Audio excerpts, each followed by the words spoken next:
इह लोकीचा हा व्यवहार आहे, हाच निसर्गाचा नियम आहे. जन्माला आलेला माणूस जाणार आहे, पण पोराला बाप कळावा, बापाला पोरगा कळावा, आई कळावी, याच्यासाठी तर हे संसाराचा परमार्थाचा एवढा अट्टास आहे. आज या थोरात कुटुंबाला कळालं म्हणून बापाच्या नामचिंतनाचा हा अट्टास आहे. माझी विनंती एवढीच आहे दादा, बाप म्हणजे फार मोठी पुण्याई असतं. चांगलं वाईट देव जाणे, पण आयुष्यात एवढं तरी करावं, कसाही असला बाप तरी बापाची जागा त्याला द्यावी. कारण शेवटी जिथे आम्ही पंढरीच्या मालकाला बाप म्हणतो तिथं आम्ही आमच्या बापाला पंढरीचा मालक म्हणावा, हाच तर आमचा परमार्थ आहे. जिथे आम्ही म्हणतो माय जगन्नाथ बाप जगन्नाथ, तिथं आम्हाला कळावं की माझा बापच जगन्नाथ.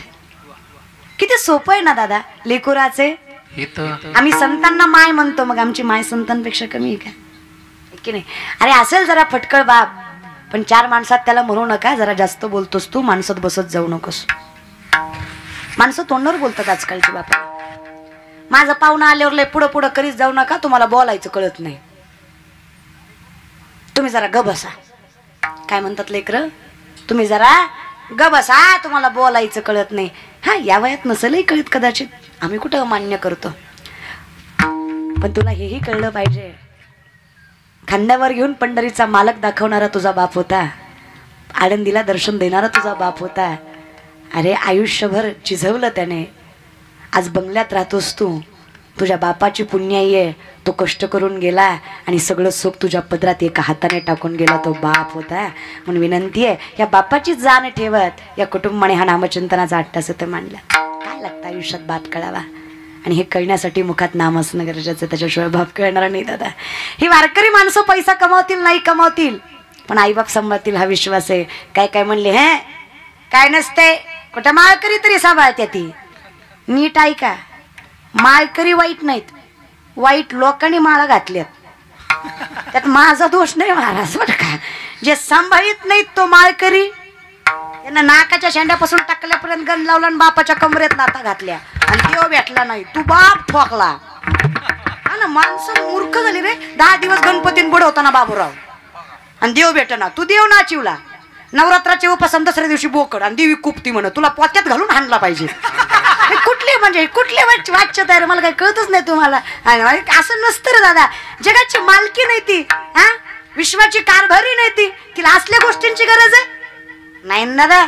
विनंती आहे, भजनात नशा असावी दादा, भजनात नशा असावी दादा, नशेत भजन नसुनी दादा. काय म्हणणं आहे तुमचं? बाटलीशिवाय ह्याची ढुलकी वाजत नाही, ह्याला आरती म्हणायचा का? गांजाशिवाय ह्याचा झांज्या आपटत नाही, ह्याला गोधुळी म्हणायचा? अरे भजन असावं ना. मी नाही म्हणत असंच घ्या तसंच घ्या, पण गोड तरी घ्या, पवित्र तरी सांभाळा दादा, आहे की नाही? देवाच्या नामाला काही काळ वेळ नाही, काळ वेळ नाम उच्चारिता दोन्ही पक्ष पाही, आणि देवाचं नाव येते. मला सांगा, मध रागानं खाल्लं मग गोड लागत नाही का? लागतो की नाही? तुम्ही मुदाम करताय का? सुरुवातीपासून बघते आता संपत आलंय तरी तुम्ही मुदाम करता का? तुम्हाला माझी जिरवायची का? हा, काय काय माणसं मुदाम करतात, त्याला महाराजाची जिरवायची असते. ती कीर्तन झाल्यावर माणसाला म्हणणार लय महाराज ज्ञान शिकवित होता, लय स्वतःला शान समजत होता, बोल बोल म्हणला, पट्ट्या बोललाच नाही, ऍटिट्यूड असं म्हणावं बोमलत त्याला. अरे माझं काय गेलं दादा? हा ना, तुमचं कसं आहे, एक माणूस एसटीत चढला, खाली उतरला आणि मोठ्या मोठ्यानं हसायला लागला. शेजारच्यानं सहज विचारलं एवढा का हसला? ती म्हणला हा कंडक्टरला फसवलं.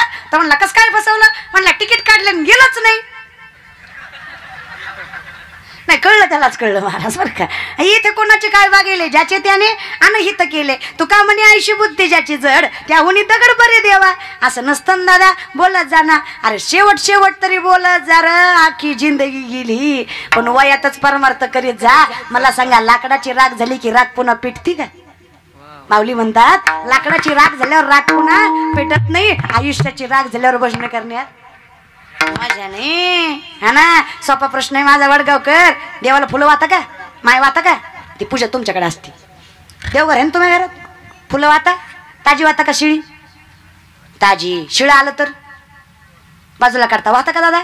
नाही, देवाला फुलं सुद्धा शिळी वाहत नाही. काकड्याला सगळे म्हातारे बसवतात.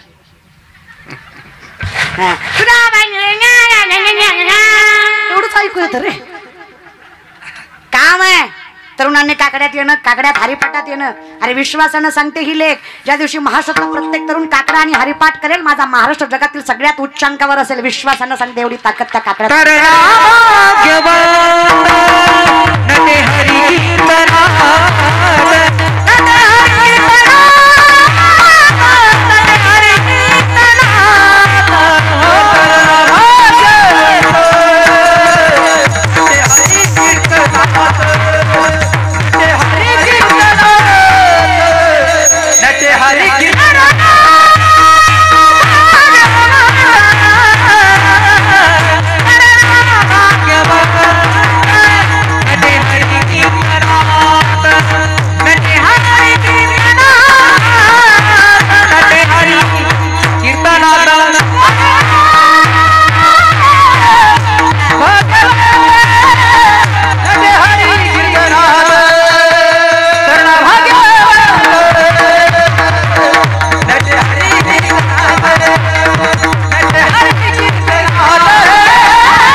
भाग्यवंत. म्हाताऱ्याचं एवढ्या वर जाणार नाही ना, गोडेंदात आहे की नाही. तर ना भाग्यवंत नटे हरी कीर्तनात. महाराज, मोठ्या माणसांचं कर्तव्य आहे, नाही जमलं त्याला टाळ तर त्याला शिकवावा. त्याला म्हणू नये तुला जमत नाही, नाही जमत त्याला भजन, त्याला शिकवावं. तुमचं कर्तव्य आहे. तुम्ही वारकरी संप्रदायाला पुढे न्यायचे अधिकारी आहात दादा. आयुष्य तुम्ही घालवलंय भजनात, आयुष्य घालवलंय गाथ्यात, आयुष्य घालवलंय ज्ञानेश्वरीत. तुम्हालाही तेवढी नम्रता असली पाहिजे की पुढच्या पिढीला पुढे येऊ दिलं पाहिजे दादा. लेख काय म्हणून सांगते रे, विनंती आहे. या पोरांना ज्ञानेश्वरी नाही कळली तरी चालेल, एवढी पात्रता नाहीच आहे आमची. आम्हाला ज्ञानेश्वरी नाही कळली तरी चालेल. अहो, ज्ञानेश्वरीला आम्ही कळलात, आमच्या जीवनाचं कल्याण आहे. ज्ञानोबारांना आम्ही नाही तर काय सांगा, आम्हाला ज्ञानेश्वरी कळायची ऐपत आहे का आमची? पण ज्ञानोबारांची ऊब आम्हाला लागली आणि लोक आम्हाला अधिकारी समजायला लागले. काय सोपं आहे ना दादा. हे सगळं जमलं त्याचं कारण आहे, करावी तातडी प्रयत्न तरी करावा. विश्वाचा मालक पूर्णत्वाला नेतो, नामा म्हणे केशवराजा, केला नियम चालवी. मी फक्त म्हणावं करतोय, करून तो घेतोय. फक्त मी भजन करायचा प्रयत्न करावा, होतोय. ती माझ्या पांडुरंगाची कृपा आहे. काय लागतं रे आयुष्यात? फक्त भजन. विठोपाय रखुमाई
चिंतनाचा टस तुरत कुटुंबाच्या माध्यमातून तातासाहेब दादा यांच्या नियोजनाखाली ज्यांच्याकडून माझ्याकडे ही सेवा आली, असे आमचे गोड मोठे बंधू आमचे सुनील दादा पवार.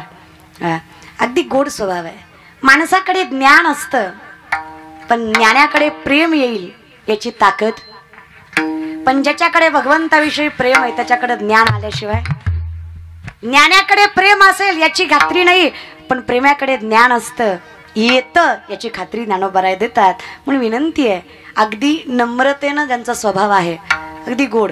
म्हणजे जेव्हा केव्हा, आता सगळीच माणसं व्यस्त असतात कामामध्ये, पण जेव्हा केव्हा भेट होईल, जेव्हा केव्हा संवाद होईल त्यावेळेस तेवढ्याच आत्मीयतेनं, तेवढ्याच कौतुकानं, अगदी लहान बहिणीसारखं सांभाळून घ्यायची ताकद. त्याचबरोबर आमचे सदानंद दादा, त्यांच्या नावातच सदा आनंद आहे. आता काय बोलणार महाराज बरं का, सदानंद महाराज. अगदी गोड ज्यांचा आवाज आहे, माऊलींची कृपा आहे दादा. आणि खरंच कुणी असू द्या रे, इतकं मन मोठं आहे ना माझ्या ज्ञानोबरायांचं. किती येडा असू द्या, किती किती खट नट असू द्या, किती आवली असू द्या, पण त्याने फक्त प्रेमाने माझ्या ज्ञानोबरायांच्या संजीवन समाधीवर मस्तक ठेवलं ना, माझे माऊली त्याला लेकरू म्हणून स्वीकारल्याशिवाय राहत नाहीत, त्याचं कल्याण केल्याशिवाय सोडत नाही.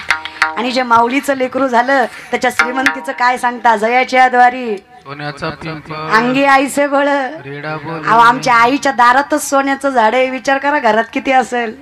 आणि एवढी श्रीमंत लेकरं आम्ही. कौतुक आहे. आळंदीत राहता येणं, तिथे शिकणं फार मोठं. आषाढी कार्तिकी विपदो विपदो नेव संपदो न च संपदा विपदा विस्मरणं विष्णू संपन्न नारायण स्मृती.